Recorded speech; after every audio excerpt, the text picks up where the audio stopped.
सीताराम मित्रों, स्वागत है आप लोगों का हमारे YouTube चैनल आचार्य घनश्याम तिवारी ज्योतिष केंद्र पर। अगर आप लोग हमारे चैनल पर नए हैं तो चैनल को सब्सक्राइब करके बेल आइकन दबा लें ताकि हमारे द्वारा दी हुई हर जानकारी आप लोगों तक सर्वप्रथम पहुंचती रहे। मित्रों, आज हम बात करेंगे कि व्यक्ति की जब मृत्यु होती है तो व्यक्ति क्या लेकर के जाता है, और जब जन्म होता है तो क्या लेकर के आता है। ऐसी अनेक लोगों में अवधारणा है कि व्यक्ति खाली हाथ आता है और खाली हाथ जाता है, पर ऐसा नहीं है। गरुड़ पुराण उठाकर देखो, गरुड़ पुराण क्या कहता है। हर व्यक्ति जब आता है तो कुछ साथ लेकर के आता है। खाली हाथ तो वो सिर्फ ऊपरी दिखावा होता है। खाली हाथ देख करके व्यक्ति ये समझ लेते हैं कि व्यक्ति खाली हाथ आया है, और जाता है तो कहते हैं व्यक्ति कुछ नहीं ले गया, खाली हाथ चला गया। पर ऐसा नहीं होता है। कुछ चीज़ें व्यक्ति लेकर के आता भी है, और कुछ चीज़ें ऐसी होती हैं जो व्यक्ति मरने के बाद लेकर के जाता भी है, जिन्हें अगले जन्म में भोगना पड़ता है।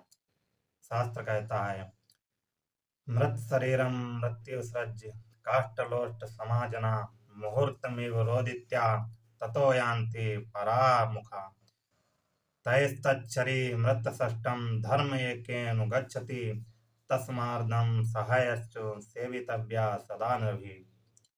अर्थात मृत्यु होने पर व्यक्ति के सगे संबंधी भी उसकी मृत देह का अंतिम संस्कार कर कुछ समय में ही मोह भावना छोड़ देते हैं और अंतिम संस्कार करके घर वापस चले आते हैं। वहां से आगे का सफर जब आत्मा तय करती है तो धर्म ही एक ऐसा साथी है जो उसके साथ जाता है।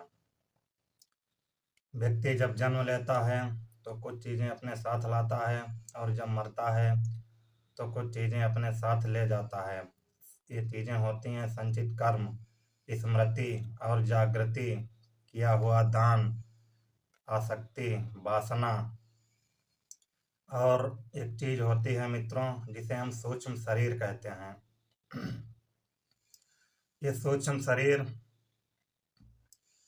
ही जन्म जन्मांतरों तक आत्मा के साथ रहता है। जन्म जन्मांतरों के शुभ अशुभ संस्कारों का यह सूक्ष्म शरीर वाहक होता है। कुछ पूर्व जन्म के संस्कार और माता पिता के संस्कार भी रज और वीर्य के माध्यम से उस सूक्ष्म शरीर में प्रविष्ट होते हैं। बालक के गर्भधारण की परिस्थितियां भी इन पर प्रभाव डालती हैं। ये संस्कार ही प्रत्येक जन्म में एकत्र होते चले जाते हैं, जिसमें अच्छे और बुरे दोनों कर्मों का एक विशाल भंडार बन जाता है। इसे ही हम संचित कर्म कहते हैं। जब व्यक्ति मरता है तो इन्हीं संचित कर्मों को साथ ले जाता है। इन्हीं संचित कर्मों का एक छोटा हिस्सा हमें नए जीवन में भोगने के लिए मिल जाता है, जिसे हम प्रारब्ध कहते हैं। ये प्रारब्ध कर्म ही नए होने वाले जन्म की योनि उसमें मिलने वाले भोग को निर्धारित करते हैं। फिर इस जन्म में किए गए कर्म, जिनको हम क्रियमाण कहा जाता है। दूसरा है स्मृति। जो भी अच्छे बुरे कर्म व्यक्ति करता है उसकी यादें, स्मृतियां व्यक्ति अपने साथ लेकर के जाता है। पर जब उसका जन्म हो जाता है तो भगवान की माया बस वह व्यक्ति उन स्मृतियों को खो देता है। पर ऐसा नहीं है कि वो हमारी मेमोरी से हमेशा के लिए डिलीट हो जाएं। हमेशा के लिए डिलीट नहीं होती हैं, कुछ स्थानांतरित हो जाती हैं। कुछ व्यक्ति ऐसे पाए जाते हैं, आप लोगों ने भी देखे होंगे, हजारों लाखों में यदा कदा सुना होगा कि उस व्यक्ति को अपने पूर्व जन्म की याद है। कुछ व्यक्ति ऐसे होते हैं जिनमें स्मृतियां शेष बनी रहती हैं और अपने पिछले जन्म की याद बनी रहती है, और ज़्यादातर भगवान की मायावश अपने पूर्व जन्म की स्मृतियों को भुला देते हैं। ये स्मृतियां भी व्यक्ति अपने साथ लेकर के जाता है। भगवान श्री कृष्ण अर्जुन से कहते हैं, कि हे धनुर्धारी पार्थ, तुझे अपने पिछले जन्मों की याद नहीं है, लेकिन मुझे अपने और तुम्हारे लाखों जन्मों की याद है। लाखों जन्म पहले भी तुम थे और मैं भी था, और मैं अपने लाखों जन्मों की स्मृति मुझे है। लाखों जन्मों पूर्व मैं क्या था ये मैं देख सकता हूँ, और तुम क्या थे ये भी मैं देख सकता हूँ। आगे भी मैं तुम्हारे कर्मों की गति देख रहा हूँ। कहाँ तुम्हारा जन्म होगा, किस योनि में तुम्हारा जन्म होगा, ये मैं देख सकता हूँ, पर तुम नहीं देख सकते। तो ये स्मृति होती है भक्तों जागृति। पशुओं की अपेक्षा मनुष्य में मन ज़्यादा सक्रिय होता है, इसलिए मनुष्य विचारों में ज़्यादा रमते रहते हैं, विचारों में अधिक खोए रहते हैं। मन ही मन अनेक विचार मनुष्य करता रहता है। जो पा लिया है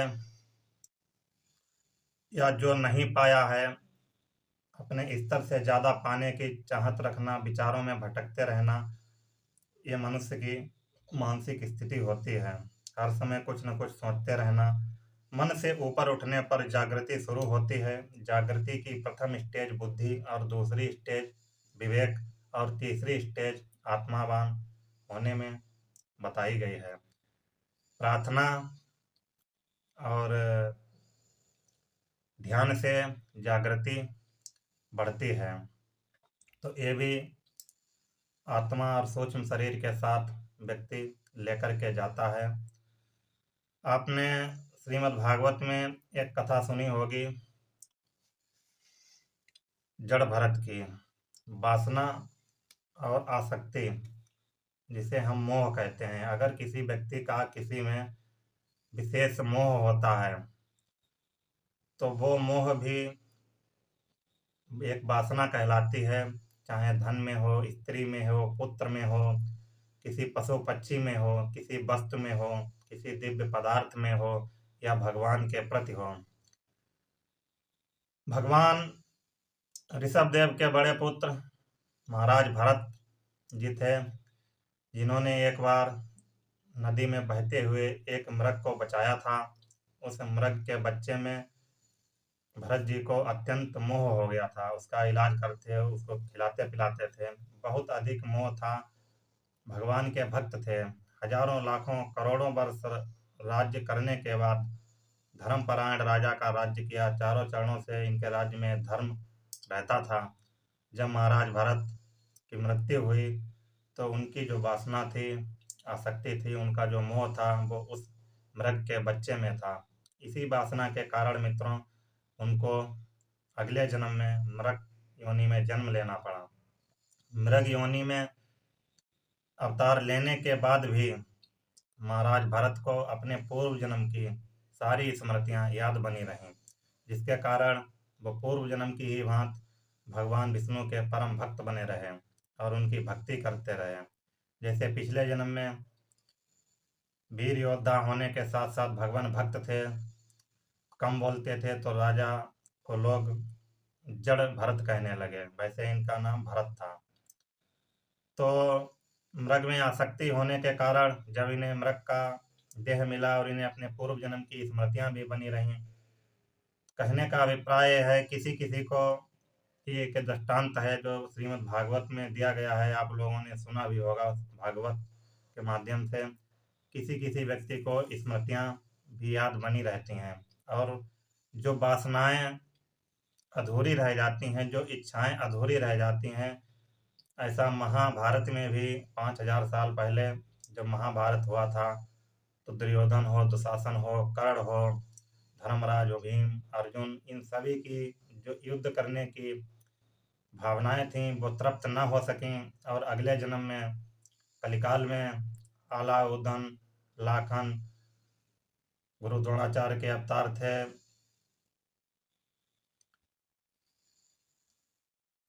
जिसे हम चौड़ा कहते थे, चौड़िया राय कहते थे।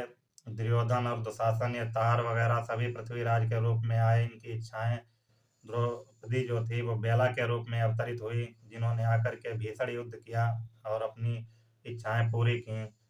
तो जब इच्छाएं, भावनाएं, आकांक्षाएं जब तृप्त न हो पाती हैं, भावनाओं को लेकर के व्यक्ति जब मरता है तो वो अगले जन्म में भावनाएं उसके साथ जाती हैं और पूरी होती हैं। एक होता है मित्रों हमारे द्वारा दिया हुआ दान। अगर हम अपने इस जन्म में किसी को किसी न किसी रूप में दान देते हैं तो वो दान भी आत्मा और सूक्ष्म शरीर के साथ हमेशा रहता है, जन्म जन्मांतरों तक उसका फल हमें भोगने के लिए मिलता है। अगर हम किसी को किसी की मदद करते हैं, किसी की दान करते हैं, किसी के लिए कुछ करते हैं तो परोपकार कहलाता है और अगले जन्म में वो किसी न किसी रूप में हमें अवश्य प्राप्त होता है। वो व्यक्ति जिसे हमने दान दिया है किसी न किसी रूप में अगले जन्म में हमारी मदद अवश्य करता है। तो ये कुछ वस्तुएं होती हैं, भावनाएं, आसक्ति, जागृति, स्मृति, सूक्ष्म शरीर, हमारे द्वारा किए गए दान धर्म, ये सभी आत्मा के साथ जाते हैं और इन्हीं से अगले जन्म का जो नया पड़ाव होता है कर्मों के हिसाब से हमें सुख और दुख प्रारब्ध के हिसाब से भोगने के लिए मिलते हैं। तो ये सारी जानकारी कई शास्त्रों में, गरुड़ पुराण में, शिव पुराण में, भविष्य पुराण इत्यादि में जगह जगह पर बताई गई हैं कि व्यक्ति जब मरता है तो क्या साथ लेकर के जाता है। तो ये छोटी सी जानकारी थी मित्रों जो आप लोगों तक पहुंचाई। वीडियो अच्छा लगे तो लाइक करें, शेयर करें। जय श्री राम।